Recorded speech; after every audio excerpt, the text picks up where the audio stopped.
Yes, on est de retour. En tout cas, merci pour cette vidéo. Merci à la production. Merci à Alsou, notre journaliste, pour cette petite vidéo. Donc, je vous pose la question à vous aussi, mes petits invités.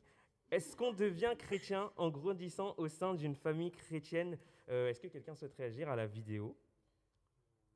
Moi, je me lance. Ouais, parle dans le micro, hein, Ouais. comme ça tout le monde t'entendra. J'avais oublié. Alors, c'était une super vidéo avec plein de points de vue intéressants. Et si je pouvais donner le mien, c'est que on ne n'est pas chrétien, mais qu'on le devient plutôt, et que du coup, on peut être fils de parents chrétiens, mais se détourner du chemin. Et d'ailleurs, c'est ce qui arrive souvent. Et que aussi, on devient chrétien surtout à partir du moment où on a la capacité de comprendre Dieu. Ok, ok. Et tu viens de dire, c'est par quoi tu viens de terminer. Est-ce que tu peux nous expliquer un peu c'est quoi avoir la capacité de comprendre qui est Dieu? Parce que peut-être tout le monde ne comprend pas ce que ça veut dire. Si tu peux un peu nous expliquer. Ouais. Du coup, je vais prendre un exemple. Mon exemple, ce sera d'un petit enfant qui essaierait de comprendre qui sont ses parents. Quand on est petit, on ne sait pas encore exactement qui est papa, qui est maman. Et du coup, c'est juste des personnes qui nous nourrissent. Voilà. Et après, au fur et à mesure qu'on grandit, on se rend compte que ces personnes ont pris soin de moi toute ma vie, et enfin depuis que je suis petit, et du coup on finit par comprendre qu'en fait c'est ça un parent, et c'est ça aussi, et je pense que c'est similaire avec Dieu, puisque puisqu'au fur et à mesure quand on grandit dans la foi chrétienne, on se rend compte que en fait Dieu il a fait tout ça pour nous, il nous a nourris spirituellement, il a pris soin de nous, il nous a fait vivre jusqu'ici, et voilà. Ok, ok, ok. J'ai l'impression dans ce que tu me dis, c'est que il y a beaucoup d'apprentissage au fur et à mesure. Enfin voilà, c'est comme ça qu'on apprend un peu Dieu, d'avoir la capacité de comprendre qui est Dieu. C'est qu'on apprend au fur et à mesure. Mais alors ma question, c'est comment est-ce que tu fais toi, qui es né dans une famille chrétienne, pour connaître plus Dieu? Et du coup, je vous pose la question à vous tous encore une fois. Est-ce qu'on devient chrétien en grandissant au sein d'une famille chrétienne? Bien sûr, encore une fois, je ne pose pas la question qu'à Kiad. Oui, répondez. Si quelqu'un souhaite réagir, vas-y, Malachi. Ouais, du coup, je vais pas te laisser tout seul. Parle bien dans le micro, Malachi. Ouais, pardon, c'est bon là. Ouais. Donc, pour moi, être un chrétien, c'est un choix de vie que l'humain, devrait prendre au cours de sa vie. Du coup, pour moi, on ne n'est pas chrétien. Et d'ailleurs, j'étais un peu surprise par tout ce qui a été dit dans le micro-trottoir. Et du coup, pour moi, c'est vraiment un choix de vie. Et avec tout ce qu'on a pu assimiler tout au long de notre vie en tant qu'enfant de personnes chrétiennes, on a appris toute la parole de Dieu, que ce soit au cycle Alahad, au cours des catés. Eh bien, tout ça, au fur et à mesure du temps, on va les assimiler. Et au moment où on aura compris vraiment la signification de pourquoi on a eu ce sacrifice-là, pourquoi Dieu il nous donne tellement de bénédictions, à ce moment-là où on est réveillé, c'est là qu'on peut se dire qu'on est chrétien. Ok, ok. Ouais, c'est super intéressant ce que tu viens de dire. Et justement, tu viens d'aborder un terme assez important et je trouve que ça serait bien quand même qu'on le définisse. C'est le terme être chrétien. Je pense qu'on n'a pas tous la même définition de être chrétien, que ce soit entre nous ou les personnes qui nous regardent en ce moment. Ce que je vous propose de faire, c'est qu'on demande directement au pasteur qui nous explique qu'est-ce que c'est être chrétien. Et du coup, pasteur Jeannot, est-ce que tu peux nous expliquer qu'est-ce que c'est être chrétien? Donc la régie. Oui, ok, je vais vous expliquer. En fait, c'était en Syrie, une ville qui s'appelait Antioche, que pour la première fois, les disciples ont été appelés chrétiens. Acte 11, verset 26. Était-ce pour se moquer d'eux? Était-ce un titre honorifique? Je ne le sais pas. Mais l'Église a accepté ce nom avec reconnaissance. C'est un honneur de porter le nom de Jésus-Christ. Nous sommes chrétiens d'abord parce que nous sommes unis à Jésus-Christ par la foi. Ce n'est pas le fait d'accomplir certains rituels, aussi louables soient-ils, mais c'est par la foi que nous sommes sauvés et unis à Jésus-Christ. Deuxièmement, en tant que membres du corps du Christ, nous participons à son onction. Le mot Christ peut signifier être oint, c'est-à-dire mandaté pour. Nous sommes mandatés pour une triple fonction, celle des prophètes, prêtre et roi. En tant que prophète, nous avons à confesser son nom. Cela veut dire que nous devons prendre la parole de Dieu au sérieux, les amis, la témoigner dans tout ce que nous faisons, être la lumière du monde et celle de la terre. En tant que prêtre, nous sommes appelés à offrir notre corps comme un sacrifice vivant, saint et agréable à Dieu. Et enfin, en tant que roi, nous devons combattre dans cette vie contre le mal dans toutes ses formes et régner avec Jésus sur toutes les créatures. Voilà, être un chrétien, si le mal est présent dans nos vies, dans nos familles, dans notre Église, dans notre société, nous devons le combattre avec l'aide du Saint-Esprit. Amen. Yes, merci en tout cas, Pasteur Jeannot, pour Merci, ces Pasteur. petites explications. Merci encore une fois. Est-ce que quelqu'un souhaite réagir à ce que vient de dire Pasteur Jeannot? Je donne la parole à Mindier et ensuite à Fall directement. Alors, oui, bonjour. Alors, pour, pour rebondir du coup sur ce que le pasteur a dit, alors pour moi, être chrétien, c'est à partir du moment où on accepte Jésus-Christ dans sa vie et qu'on en est conscient en fait. Et je connais des personnes, j'ai une question en fait, est-ce que les personnes qui ont fait ces coups-là, de la STK et tout ça, enfin, comme nous, est-ce qu'on peut dire qu'ils sont chrétiens? Très bonne question. Parce que pour moi, je redis encore une deuxième fois, être chrétien, c'est lorsqu'on accepte vraiment Jésus-Christ dans sa vie. Ok. Fall, tu voulais donner ton avis ensuite? Vas-y. Alors oui, effectivement, moi je vais plutôt partir sur autre chose. Je vais plutôt partir sur le fait que on est chrétien. Pourquoi? Car nous sommes choisis par Dieu et il sait déjà qui va décider de le suivre et qui va s'éloigner de lui. Alors par exemple, il est écrit dans le verset Ésaïe chapitre 46, versets 9 à 10, si je ne me trompe pas. Alors hop là. T'inquiète, prends ton Au nom temps. de Jésus. Je baisse mon mouse vite fait. T'inquiète, vas-y. C'est Covid. Au nom de Jésus. Rappelez-vous votre lointaine histoire. Dieu, c'est moi et personne d'autre. Il n'y a pas de Dieu comme moi. Dès le début, j'ai annoncé mon but. Longtemps à l'avance, j'ai prédit ce qui n'avait pas encore eu lieu. Je dis, voici mon projet et il se réalisera. Tout ce que je veux, je le fais. Donc, on le voit tous, on en connaît tous. Il y en a qui sont dans des épreuves et qui décident totalement de se détrôner de la voie de Dieu, alors que d'autres, justement, ça va les fortifier. Une chose aussi, une petite anecdote que personne ne sait, c'est que la trahison de Judas qui a été annoncée par Jésus-Christ, elle était déjà annoncée bien avant dans les livres de Jérémie et de Zacharie. C'est vrai ce que tu dis, mais je suis pas sûr que tout le monde ait compris ton raisonnement. Pour expliquer un petit peu ce que vient de dire Fall, c'est qu'il veut dire que tout est déjà noté, tout est déjà écrit parce que Dieu, il est omniscient. Et donc, en fait, ce que ça veut dire, c'est que c'est déjà écrit avant notre naissance, en fait, si on va tenir ou non dans les épreuves. Je ne sais pas si vous comprenez un peu mieux. J'avoue, j'ai pas trop compris ce que tu as dit, Fall. Je suis désolée, hein, mais c'était pas trop clair pour moi en tout cas. Non, je sais pas si... Malatine veut réagir. Vas-y, Malatine, si tu veux expliquer. Je pense du coup, pour résumer en quelques mots ce que tu as dit, je pense que Fall, ce qu'il voulait dire, c'est qu'on est chrétien parce que Dieu, lui, a un plan pour chacun d'entre nous et du coup, il sait qui est-ce qui va le suivre ou pas, etc. C'est ça, ouais. Exactement. Et voilà, donc il sait depuis le sein maternel comment on va réagir et voilà quel chemin on va prendre. Hein. C'est bien ça? Même avant. Ouais. Du coup, je vais réagir sur ce que tu as dit. Du coup, de toute façon, on est là pour ça. je comprends. Oh, mais pardon. Problème de masque. Je comprends ce que tu dis, du coup, Fall. Je suis pas hyper d'accord avec ce que tu as dit. C'est vrai que Dieu, il est omniscient, il sait tout de nous et tout. Mais aussi, à côté, Jésus, il nous laisse quand même le choix. Il nous donne le choix, en fait. Donc, pour moi, ce serait plus comme des chemins. Genre, il y a plusieurs chemins. Et Dieu, il sait le chemin final qu'on va avoir. Mais au final, le chemin qu'on prend, c'est nous qui choisissons ce chemin, en fait. On peut être... oh, doucement.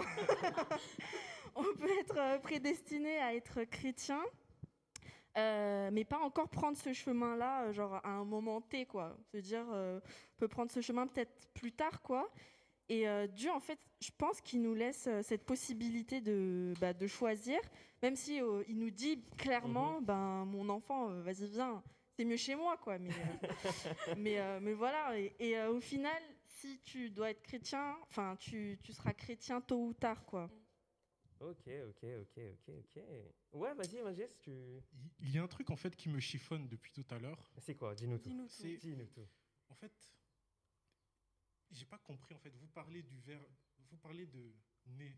C'est du verbe être ou c'est du verbe naître? Mais t'es Il y a- sérieux, là? Non, mais parce que en fait, Pas de. faut bien parler français, tu vois. Non, mais t'as raison, t'as complètement raison. Depuis le début, on parle du verbe naître, donc tu es né de ta mère, et du coup, c'est de ce verbe-là qu'on parle, et donc c'est de naître chrétien. Et donc voilà, j'espère que j'ai bien répondu à ta question. C'est bon? Oui, c'est bon. En Merci. résumé, vous avez dit plein de choses intéressantes, mais du coup, pour faire un petit peu le lien avec notre thème, parce qu'on s'est un peu égaré, hein, voilà, on va pas, c'est pas grave, hein, on est là pour ça, mais voilà, pour faire le thème avec notre lien et donc la famille en Christ, comme on a dit, Dieu il est omniscient, il sait tout, mais ton choix final, du coup, de le suivre ou pas, ne dépend pas du fait que ta famille soit chrétienne. Alors, je vous pose la question. Aujourd'hui, je vais vous poser plein de questions. Soyez prêts, vous inquiétez pas. On est là pour On ça. est là. Hein. Super. Comme Dieu il est omniscient, est-ce que ça veut dire que tous ceux qui vivent dans une famille chrétienne sont forcément des disciples de Jésus? C'est une question qui me taraude un petit peu. Je vois Mandier, si tu veux répondre, ben vas-y, je te laisse la parole directement. Oups.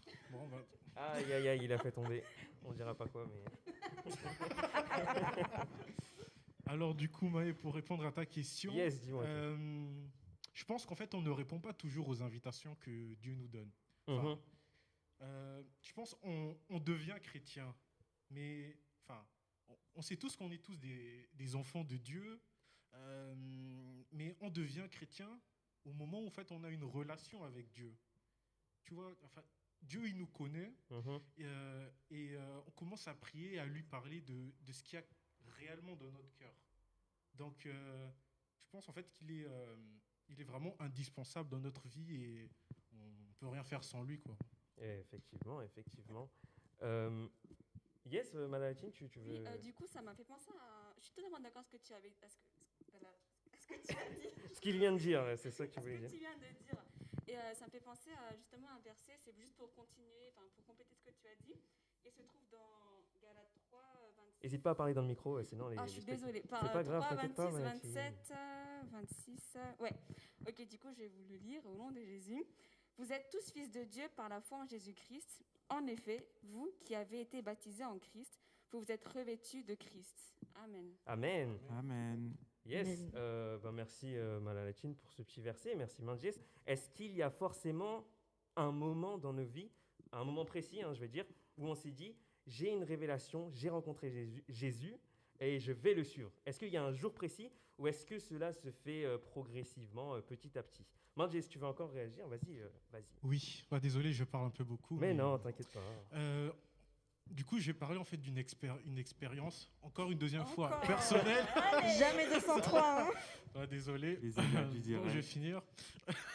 En fait, je me souviens en fait du jour où je me souviens pas du jour où je me suis dit, je vais accepter Jésus dans ma vie. Je sais que Jésus est notre sauveur, mais ça n'a pas été en fait une révélation claire et nette.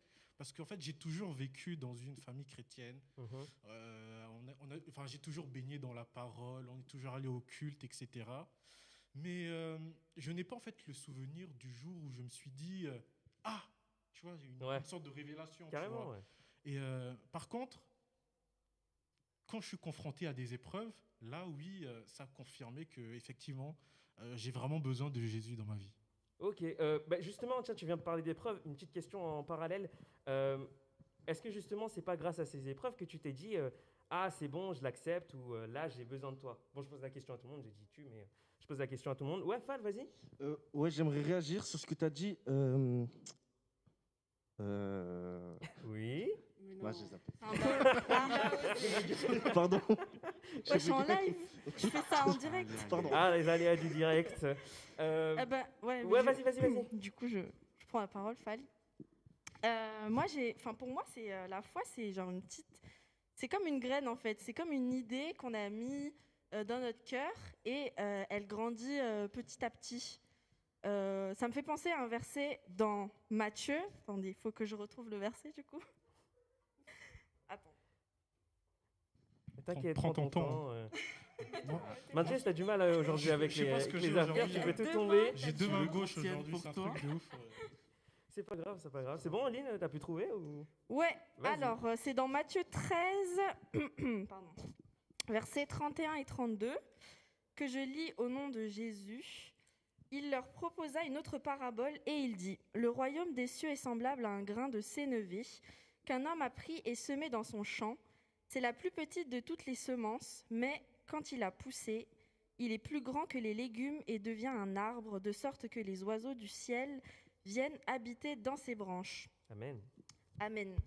Ah ben, Ouais, du coup, pour moi, ce que je vous disais, c'est que cette foi-là, c'est vraiment comme une graine qu'on a mis dans notre cœur et qui grandit, en fait. Ça, c'est la foi chrétienne. Et Ouais. après, quand on est petit, on reçoit le Saint-Esprit, on se fait baptiser. Et c'est le Saint-Esprit et cette envie, en fait, en nous aussi de entretenir cette graine qui grandit et qui fait que on commence à changer, on commence à se dire... on commence en fait à devenir un vrai chrétien qui a conscience en fait d'avoir rencontré Dieu. Et pour revenir justement la continuité de cette petite graine, à la fin cette graine, elle devient un arbre en fait. Et C'est beau, c'est l'arbre, beau. quand il est là, quand on voit l'arbre dans les parcs et tout, on s'est pas dit genre il y a 2 ans il était tout petit et là il est géant l'arbre. Genre on l'a pas vu grandir, mais pourtant il grandit petit à petit dans notre cœur. Amen, amen. Amen, amen. Fal, tu voulais réagir? Ouais, moi je voulais dire, alors vis-à-vis de cela, ça va dépendre des personnes en fait, du vécu de chacun. C'est vrai, c'est vrai. Pour certains, ça va se faire justement, comme on a eu en exemple, petit à petit, vers les épreuves, ils vont se rendre compte que Jésus, il a agi ici, il a agi ici. Et pour d'autres, ça va arriver d'un coup par l'intermédiaire d'une personne ou je ne sais quoi, certainement le Saint-Esprit, je l'espère pour eux. Mais ça va arriver vraiment selon les personnes de chacun, Ok, les expériences ok. de chacun. Yes, Malatine, tu veux réagir aussi? Du coup, oui, juste trop mignon ta petite métaphore avec la petite graine. C'est vrai que c'était mignon. c'est vrai, Arrête. c'est Et vrai. ouais, l'arbre et tout, c'est trop mignon. Et je suis totalement d'accord avec Fal quand il dit que du coup, ça dépend vraiment de la volonté de chacun. Et du coup, je dirais que oui, ça part d'une volonté de vouloir connaître un peu plus la parole. Et pour certains, ça se fait petit à petit, hein, par exemple. Et pour d'autres, ça peut arriver tout d'un coup. C'est vrai. J'ai une petite anecdote à vous raconter. En fait, ça s'est passé à la dernière RNSTK. Ok. C'était à la soirée. Et, Certains y étaient. ceux qui nous regardent. certains y étaient. Et j'avais pleuré parce que j'avais reçu une gifle spirituelle, Une comme l'avait gifle, appelé une gifle, comme l'avait appelé une... attention avec ton bâton. Pardon. Comme l'avait appelé une sœur en Christ à moi. Et en fait, pourquoi j'ai pleuré ce jour-là? Parce que j'avais vraiment beaucoup reçu cette soirée-là. Et le truc, c'est que j'avais jamais autant reçu que les 19 dernières années de ma vie. Donc Amen. voilà. Amen, c'est fou, hein. Et Amen. du coup, je voulais rajouter, pardon, j'avais oublié, que du coup, je ne vais pas prendre l'exemple de la graine, mais plutôt d'une ouverture dans le cœur. Ok. En voulant connaître un peu plus la parole de Dieu, eh bien, on laisse une petite ouverture dans notre cœur. Et je voulais justement un petit verset qui m'avait marqué ce jour-là. Yes, qui yes, se vas-y, trouve, vas-y. Dans Apocalypse 3, 20. Yes, Oui. vas-y. Alors, il dit : Voici, je me tiens à la porte et je frappe. Si quelqu'un entend ma voix et ouvre la porte, j'entrerai chez lui et je souperai avec lui et lui avec moi. Amen. Et du Amen. coup, Dieu, lui, a frappé à la porte de mon cœur et moi, je l'ai laissé ouvert. Je l'ai laissé entrer, pardon. Ouais. C'était presque beau jusqu'à la fin. J'ai failli Non, pleurer aussi. Amen, amen, amen. Franchement, c'était super touchant. Comme tu l'as dit, ouvrons notre cœur à Jésus. Merci Malatine pour ce beau témoignage. Et merci à vous tous pour vos avis. C'était super intéressant. Pour résumer un petit peu tout ça, ce qu'on peut retenir, c'est que la réponse, je pense qu'elle dépend de chacun, comme on l'a dit. Car chacun vit sa foi et sa relation avec Christ. Voilà, c'est personnel. Donc il peut y avoir des gens à qui ça va arriver progressivement. Enfin, ils vont se rapprocher progressivement de Dieu. et d'autres qui vont avoir directement un gros déclic. Donc voilà, comme vous l'avez dit. Et donc ça me fait penser à une autre problématique qui nous touche tous. C'est en rapport toujours avec notre petit thème. La question c'est, est-ce que lire et connaître la parole indique que je m'intéresse à Dieu? Pourquoi est-ce que je vous pose cette question? Parce que je pense qu'il y a beaucoup d'actions, ou en tout cas, moi c'est le cas, enfin en tout cas ça est arrivé dans ma vie, qu'il y a beaucoup d'actions que j'ai faites, enfin en tout cas dans ma foi, par habitude ou par tradition, je ne sais pas vous, hein, mais du coup la question c'est comment est-ce qu'on fait pour se détacher justement de cette tradition et donc pour qu'on puisse vraiment vivre notre foi à nous, quoi, notre propre foi. Je sais que c'est une question difficile et justement pour répondre à cette question, je crois qu'on a un envoyé spécial tout droit venu de Montpellier qui nous regarde en ce moment et donc je donne la parole directement à Gauthier qui va nous répondre à Allô, cette allô, question. test, test, est-ce que vous me recevez? Ok. Merci à vous de me permettre de m'exprimer ce soir. Et pour ma part, au tout début dans ma vie chrétienne, j'avais pas réellement compris qui était Jésus. Je l'ai compris vraiment assez tardivement. Et au départ, ma vie chrétienne, c'était quelque chose que je faisais vraiment par habitude. Aller à l'église le dimanche, prier, louer. Je disais que je faisais vraiment de tout mon cœur. Mais en réalité, c'était vraiment le néant. Et puis, petit à petit, j'ai commencé à décrocher et je me suis éloigné de l'église et de ma vie spirituelle plus généralement. Puis, un jour, j'ai vraiment eu ce déclic-là quand une personne est venue me parler, m'a annoncé vraiment ce qu'était l'évangile et a réussi à me convaincre de qui était Jésus. Et c'est à ce moment-là où j'ai vraiment compris que Jésus-Christ était notre sauveur, que je suis revenu à lui. Je suis revenu à l'église, j'ai pris part à plus d'activités et je me suis senti beaucoup plus épanoui spirituellement. Et ça, je dois vraiment à ma famille en Christ qui est restée là pour moi, qui m'a été donnée par Dieu aussi, hein, et qui nous aide finalement à rester éveillés et à marcher sur ce droit chemin. Et pour compléter ça, je vais vous partager un petit verset qui m'est venu, qui se retrouve dans 1 Thessaloniciens chapitre 5, verset 11. C'est pourquoi il faut vous réconforter et vous encourager mutuellement à progresser dans l'unité comme vous le faites déjà. Amen. Pasteur Insou, est-ce que tu pourrais nous éclairer sur la définition du salut et sur ce que c'est que de le recevoir? Oui, bonne question. Le salut vient du mot grec sotéria, qui veut dire être sauvé, mais en même temps être préservé et être conservé. Donc, il y en a qui vont être damnés, mais il y en a qui vont être conservés et épargnés de cette colère de Dieu qui va arriver. Et c'est ce que Jésus dit dans Jean chapitre 5, verset 24. « Celui qui écoute ma parole et qui croit à celui qui m'a envoyé a la vie éternelle. » Il ne vient pas en jugement, mais il est passé de la mort à la vie. Donc, il y a deux choses. Celui qui croit que Jésus est le Christ envoyé par Dieu pour sauver le monde. Donc, croire, ça veut dire appartenir et changer de vie selon cette croire. Mais en même temps, il y a l'écoute de la parole de Jésus. Et écouter, c'est appliquer. En gros, celui qui confesse Jésus-Christ en tant que sauveur, parce qu'il croit en l'acte salvateur de Jésus, et celui qui prend Jésus en tant que Seigneur, parce qu'il écoute la voix de Jésus, le Christ, et applique dans sa vie. Comment est-ce qu'on fait pour se détacher et donc vivre de sa propre foi? Je donne la parole d'abord à Fan et ensuite à Kiad directement. Alors oui, du coup, je me souviens de ce que je voulais dire tout à l'heure. Grâce à Gauthier, merci à toi d'ailleurs. Hein. Tu m'as fait un petit tic. Et comme il l'a expliqué, c'est une question de réflexion qui sera propre à chacun, de ce qui est dit et de ce que nous allons lire dans la Bible aussi. des prédications, de notre entourage, d'où justement l'importance d'avoir un entourage chrétien, pas que des amis, mais aussi vivre dans des groupes chrétiens. Ok. C'est vraiment une question qui sera propre à chacun, de réflexion, de méditation sur soi-même. Ok, ouais. Bah, Kad, tu voulais dire autre chose? Oui, moi, ce sera alors une petite story time.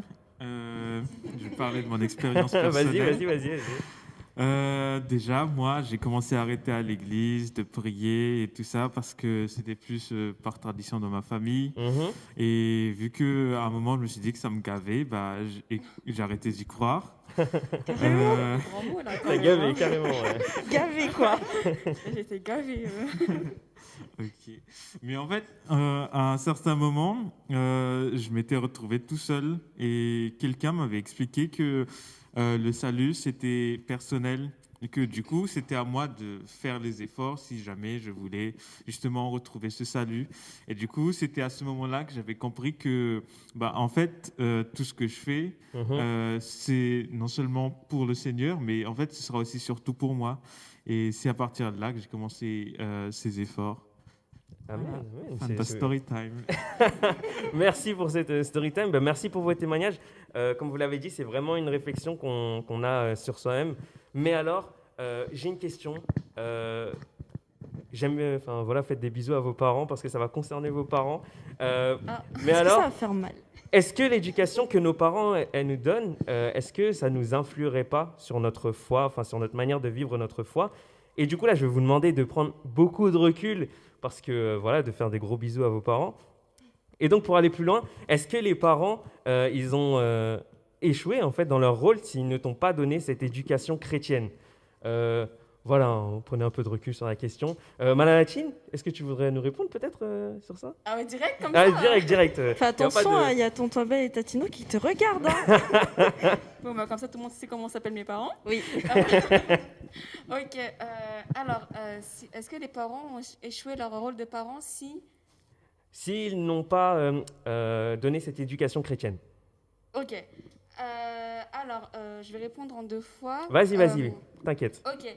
Alors, pour moi, dans un premier temps, les parents n'ont pas échoué leur rôle de parents dans la mesure où, si l'enfant se fait baptiser et que finalement, en prêtant serment, ils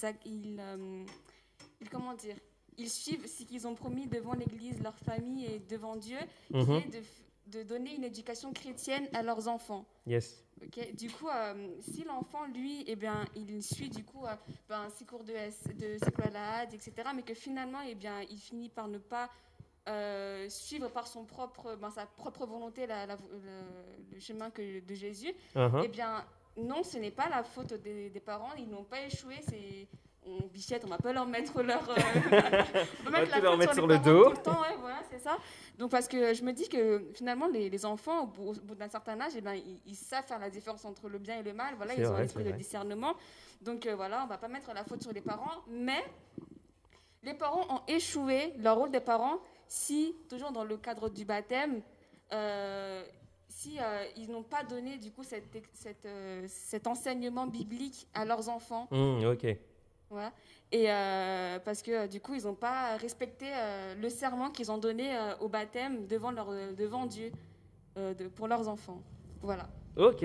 Ouais, il y a Link réagir et ensuite Manjez, allez-y directement. Ouais, je suis d'accord avec ce que tu dis, Malalatine, que en fait, on a la possibilité de choisir. Nos parents, comme tu as dit, ils nous ont donné une éducation. Et je redis encore, comme ce que j'avais expliqué tout à l'heure par rapport au choix, c'est nous qui faisons le choix en tant que jeunes au final.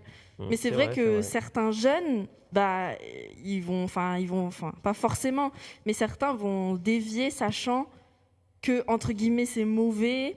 Ils vont quand même aller à des endroits où ils veulent, en fait. Enfin, quand je dis à des endroits, c'est prendre des chemins plutôt. Oui. Pas un endroit physique, quoi. Mais aller... prendre le chemin qu'ils veulent, même si leurs parents leur a donné une éducation chrétienne. Et au final, le parent, il a fait ce qu'il a pu, quoi. Donc, pour moi, on ne peut pas vraiment dire que ce soit un échec pour les parents, vu que c'est le choix, c'est l'enfant, au final, qui fait le choix. Et voilà, quoi. C'est le choix du jeune. Ok, ok. Manjès, tu voulais réagir juste après? Oui, bah, je suis tout à fait d'accord avec ce que vous avez dit. Merci. Et d'un point de vue biblique aussi, c'est vrai en vrai. Non. Non, je veux dire, d'un point de vue biblique, oui. euh, Enfin, voilà. En fait, c'est aux parents en fait de transmettre leur foi. Ok, Je sais ok. pas ce que vous voulez. Je Ouais, sais pas si carrément. vous voyez ce que je veux dire. En fait, s'ils font pas ça, ils n'ont pas répondu à l'appel de Dieu en fait. D'accord. Et Ok. je pense que dans Proverbe, je suis pas sûr, mais il faut que je regarde encore. J'ouvre ma Bible. Ouais, vas-y, prends ton Alors, temps, Ne t'inquiète. fait pas tomber. Hein. Donc dans C'est vrai que depuis tout à l'heure, tu l'as fait tomber, donc... Ouais, pauvre Bible, excuse-moi.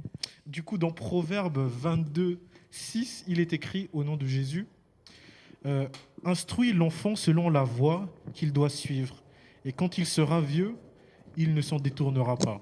Amen. Amen. Amen. Bah, merci pour vos avis encore une fois, merci pour vos réponses.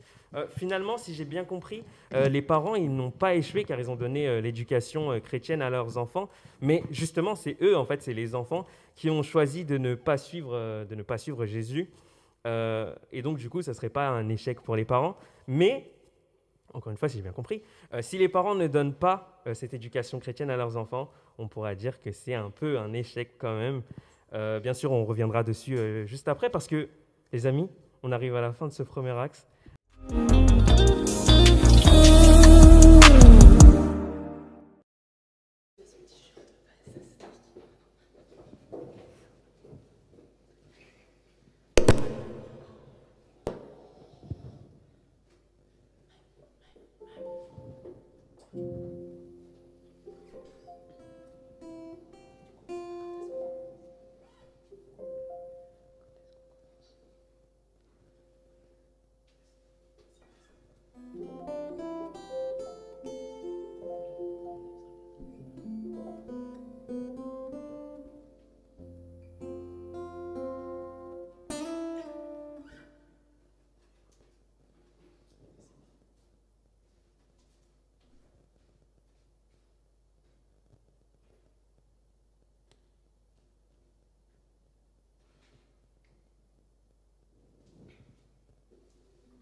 He's taking our chance, and His freedom in Jesus. Power to save. There is a name like no other name, and His freedom in Jesus. Shout His name. I wanna sing a new song. I wanna shout it out louder than not to hold her sing, not to hold her sing, It's a song of praise for all the redeemed, not to hold her sing, not to hold her sing. I wanna sing a new song. I wanna shout it out loud. Not to hold her sing, not to hold her sing. It's a song.